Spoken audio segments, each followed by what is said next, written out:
Très ravie de vous retrouver et bienvenue dans ce journal Le Sommaire. Dépôt des candidatures pour les législatives de février 2020. À ce jour, 6 dossiers sont enregistrés. Alors que tout devrait s'arrêter demain, la commission de réception des listes ne communique pas les identités des formations politiques. Et puis, toute exportation de la ferraille est suspendue sur l'étendue du territoire national. C'est une décision du ministre du Commerce qui suscite la colère des acteurs du secteur. Et en interactualité, dans la lignée du pape François, la communication digitale bien rodée, les catholiques s'affichent désormais sans complexe sur les réseaux sociaux. Mesdames et messieurs, bonsoir. Le 16 décembre 2019, le président de la CENI appelait les partis politiques désirant de partir aux élections de déposer leur dossier de candidature. La date butoir, c'est ce vendredi. Et ce matin, les journalistes savent un peu plus sur le nombre de partis ayant déposé leur dossier. Et donc, mais il faut dire que beaucoup parmi eux étaient surpris car ils ne pensaient pas être invités pour assister à une opération de dépôt de candidature. C'est un reportage de Mamadou Saliouba et d'Abdoulaye Kamara. C'est monsieur Kourouma. Vous êtes venu pour le retrait de dossier ou bien pour le dépôt de candidature? S'agit-il d'une coïncidence ou d'une simple mise en scène? Ce matin, à la commission chargée de réceptionner et de traiter les dossiers de candidature, certains journalistes sont désorientés. Ils s'attendaient à une information capitale de la part de la CENI. Mais voilà qu'ils assistent à un dépôt de dossier de candidature et tout a été mis en place pour que l'opération soit parfaite. Abdoulaye Kourouma du RRD est venu démontrer qu'il est prêt à aller aux élections. Laisser l'Assemblée vide, c'est donner la chance à Alpha de gérer lui seul le pays. Donc si une élection est programmée, le RRD ne s'attend pas à boycotter cette élection. Il va participer pour ne pas que le pays soit géré par seulement Alpha Condé et son équipe. Donc nous sommes venus déposer. Le RRD est le 6e parti politique à avoir déposé ses dossiers de candidature. Mais qui sont les autres partis? Pour l'heure, à la commission, l'information est top secret. Je ne pourrais pas le dire parce que nous avons arrêté un principe. C'est quand ça vient à la plénière, on vient de déclarer quels sont les gens qui ont déposé. 9 jours après l'ouverture des dépôts de candidature, peu de partis se sont manifestés. Il faut ajouter qu'ici, les candidats ne se bousculent pas. Mais qu'importe, la commission est plutôt contente du nombre de dossiers reçus jusque-là. Nous sommes satisfaits. Il n'y a pas de problème. Les partis concourent. Ceux qui viennent veulent, ceux qui veulent viennent. Ceux qui ne veulent pas, ils ne viennent pas. Ce vendredi, la CENI va boucler le dépôt de candidature. Elle assure qu'aucun temps supplémentaire ne sera donné. L'opposition plurielle affirme qu'elle ne participera pas aux élections dans les conditions actuelles. Et puis la Cour suprême ordonne l'installation des conseils de quartier et de district.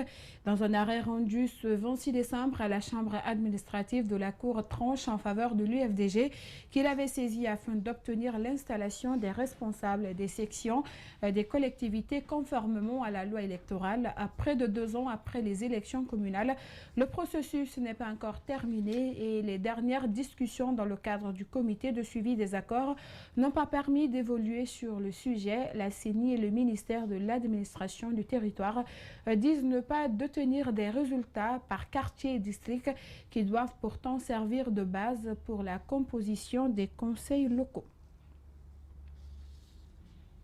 Remise de la Palme nationale des droits humains. Cette année, c'est la Coalition nationale de Guinée pour les droits et la citoyenneté des femmes qui rafle le prix. Une distinction qui couronne plusieurs années d'exercice dans la promotion de la paix et des droits humains. L'initiative est de l'Institution nationale indépendante des droits humains, Alseni Bari et Yacouba Traoré. Plusieurs structures, ONG et autorités morales s'illustrent dans la promotion de la paix et des droits humains. Pour les féliciter et les encourager dans leur démarche, l'Institution nationale indépendante des droits humains, INIDH, décerne la Palme nationale des droits humains ou Palme d'or. Nous avons voulu institutionnaliser ça pour tirer de l'oubli des gens qui sont en train de faire des efforts pour récompenser ces efforts et encourager d'autres à faire plus. Parce que dans ce pays, malheureusement, nous ne tenons pas compte souvent de ceux qui se dépensent sans compter pour une cause. Donc au moins, ce n'est pas de l'argent qu'ils cherchent, mais une reconnaissance. Pour cette année, le critère de préférence a porté sur la défense des causes des femmes et des enfants. La Coalition nationale de Guinée pour les droits et la citoyenneté des femmes rafle le prix. En son sein, 14 organisations œuvrant pour la promotion et la protection des droits humains, notamment les femmes. Cette palme couronne une dizaine d'années d'expérience et d'efforts en matière de promotion des droits de l'homme, rassure cette structure.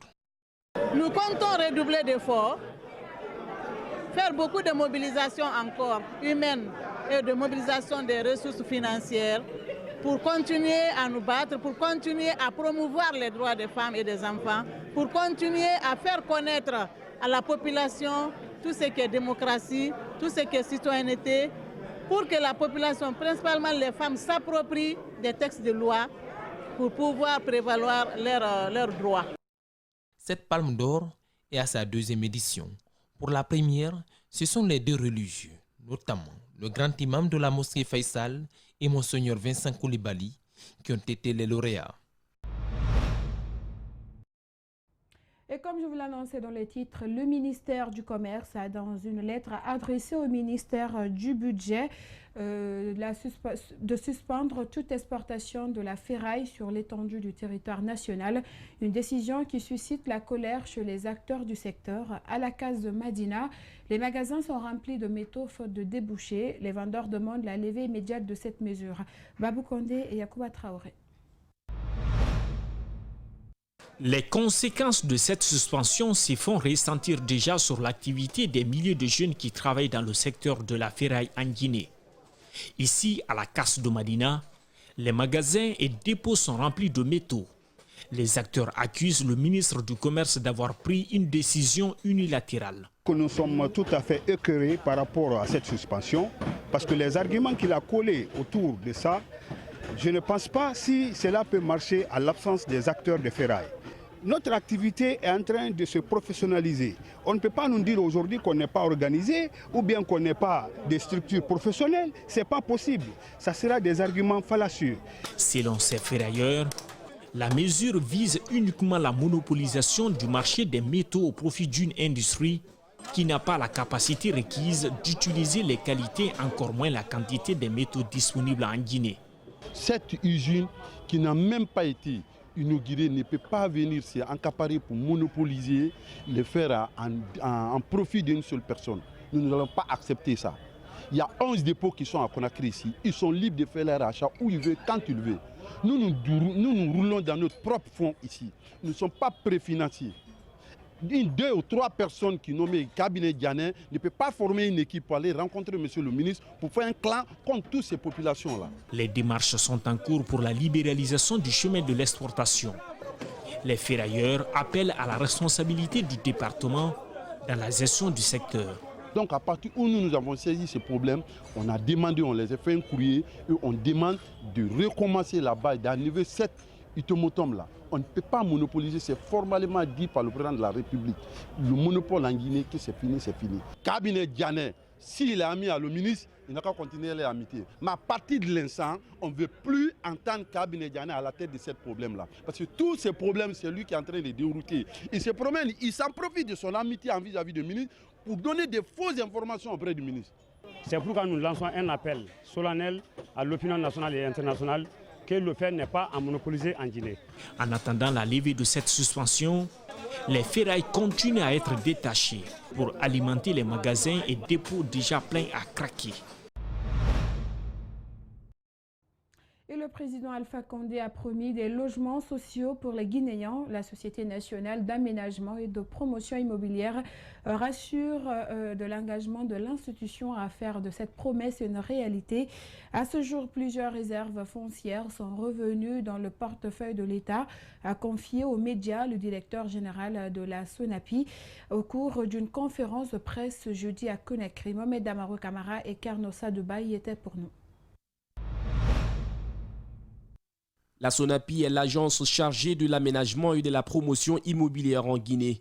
Boubacar Keita, son directeur général devant les journalistes ce jeudi, a exposé son bilan et l'ambition du gouvernement à offrir à chaque Guinéen un toit. À son arrivée, sa première action, dit-il, a été d'abord d'identifier les domaines de l'État. Je peux vous rassurer, vous pourrez voir mon PV, peut-être de passation de service. Pratiquement, nous n'avions presque rien ici comme réserve foncière. Donc je me suis attelé à ce que la SONAPI puisse avoir le b.a.-ba de son naissance, de son existence. Et ainsi, nous avons pu obtenir, avec l'aide du gouvernement du président de la République, en titre foncier, Kansoya, qui fait 16 500 hectares, qui pourra loger pratiquement l'ensemble des Guinéens en interne ici, et l'ensemble des Guinéens de la diaspora. À Ketaya, une cinquantaine d'hectares ont été récupérés dans le cadre de cette même opération. Boubacar Keita et son équipe se sont attelés à plus coriace, les domaines assainis, très souvent à l'origine des conflits domaniaux. Et si vous voyez que nous avons aujourd'hui des difficultés de logement, c'est parce que ces parcelles assainies n'ont pas été transformées en logements avec l'implication de l'État. Et c'est dans ce sens-là maintenant que je pense que nous allons dans le sens de la vision du président de la République pour avoir des logements décents tenant compte du pouvoir d'achat des Guinéens. Et c'est dans ce sens que nous travaillons. La réalisation de logements sociaux n'est pas aisée, nous fait remarquer le directeur général de la SONAPI. Pour s'en sortir, l'État a fait l'effort de mettre en place un mécanisme de financement favorable aux acquéreurs potentiels. C'est-à-dire que sur la base, vous, de votre pouvoir d'achat, vous avez un compte domicilié de manière irrévocable dans une banque commerciale, vous pourrez faire une demande pour obtenir un logement sur 10 ans, sur 15 ans.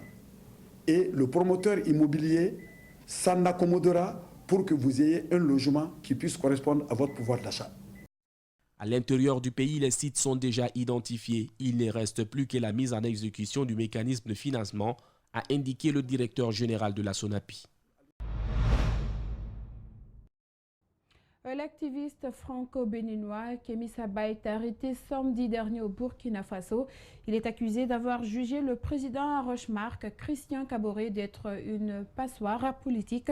Son interpellation ne passe pas inaperçue en Guinée. Nos reporters Mariam Fodé Camara et Ibrahim Souma ont rencontré Eli Kamano qui a tenté une fois d'amener celui qui se bat contre le franc CFA à Conakry.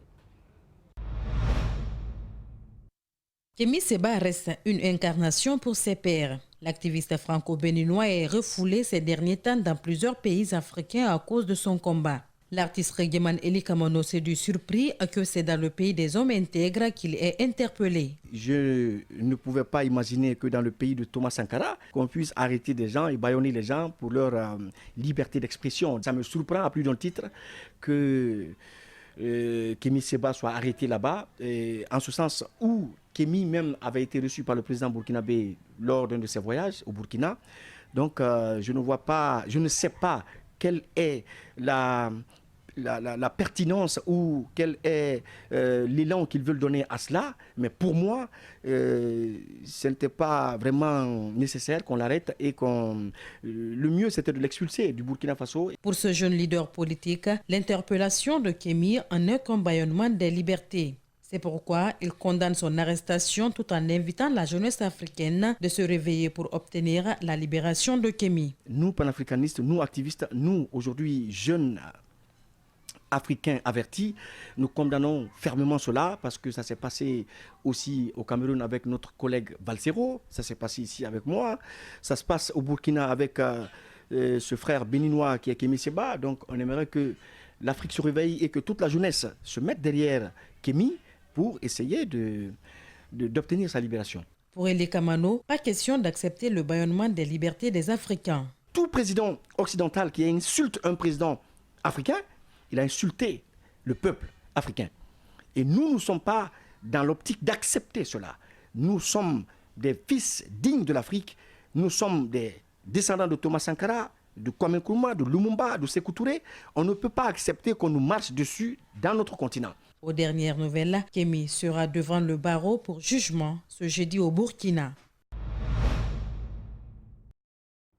Une manifestation contre la réforme des retraites rassemble quelques centaines de personnes à Paris, entre les gares de l'Est et Saint-Lazare. 22 jours de grève, on ne lâche rien.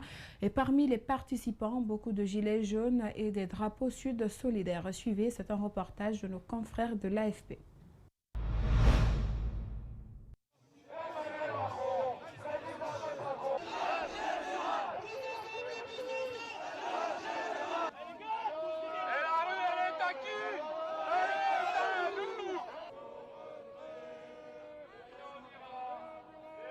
Je viens pour justement défendre mes collègues cheminots, RATP aussi, parce que grâce à eux quand même, il y a une certaine visibilité au niveau du peuple, on peut dire ça comme ça, parce qu'on lutte tous, je pense, en tout cas pour commencer, contre la réforme des retraites, tout ce qui se passe en ce moment, et derrière tout ça, plein de problèmes divers et variés, comme l'hôpital par exemple. La rue est acquise.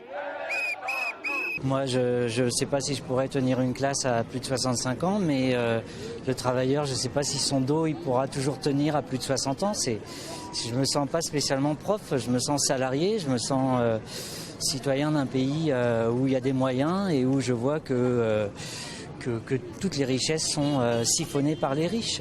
Le seul geste qu'on a pu recevoir quand on connaît Macron, c'est de se faire mutiler et de perdre un œil. Donc je ne pense pas qu'il fera des gestes, je ne vois pas l'intérêt et il n'irait pas dans le sens des plus riches.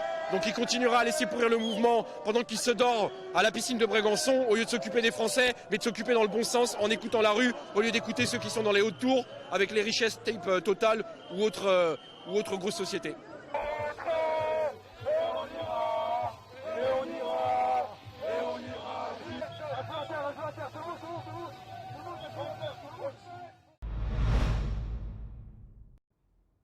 Et puis dans la lignée du pape François, la communication digitale bien rodée, les catholiques s'affichent désormais sans complexe sur les réseaux sociaux. Et pour certains, c'est une mission d'évangélisation, pour d'autres simplement un prolongement du partage quotidien propre aux réseaux sociaux. Suivez. C'est pas vendre son âme au diable que de parler du Christ sur les réseaux sociaux. Je veux dire, il faut utiliser les moyens de communication qu'on a maintenant.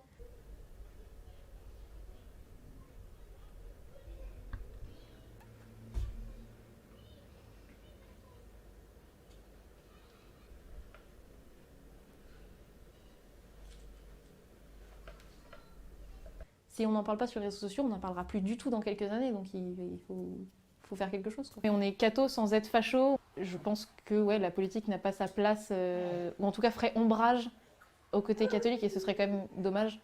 Ça rend le truc moins universel, qui est quand même la première vocation de l'Église catholique.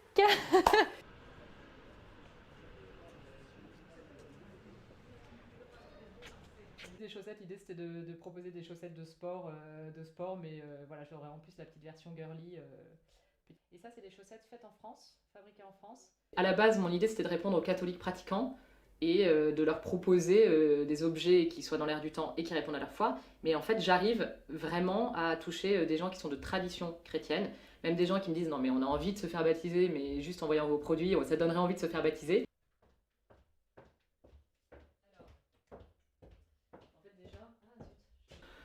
Je pense que j'ai quand même aidé les catholiques à assumer ça sur les réseaux sociaux. Et c'est vraiment toute ma com sur un discours un peu décalé, avec justement le côté hashtag Deo Gratias, de mixer que ce soit du latin avec un hashtag, etc. Où voilà, cette communication où je crois que j'ai réussi à donner aux gens envie de partager. Et je repartage tous les gens qui vont mettre un hashtag Deo Gratias, je vais leur partager, je vais vraiment essayer de justement que les gens rendent grâce via un hashtag. Enfin, pour moi, c'est vraiment une victoire. J'en ai fait, tu peux en prendre plusieurs. Heureux les cœurs qui cherchent Dieu. Scout toujours. Et voilà, c'est la fin de ce journal réalisé par Mamadou Saluba, Jacques Lewalenu et l'ensemble de la rédaction. Suivez le reste de l'actualité sur notre site web à www.espacetvguinée.info et bonsoir.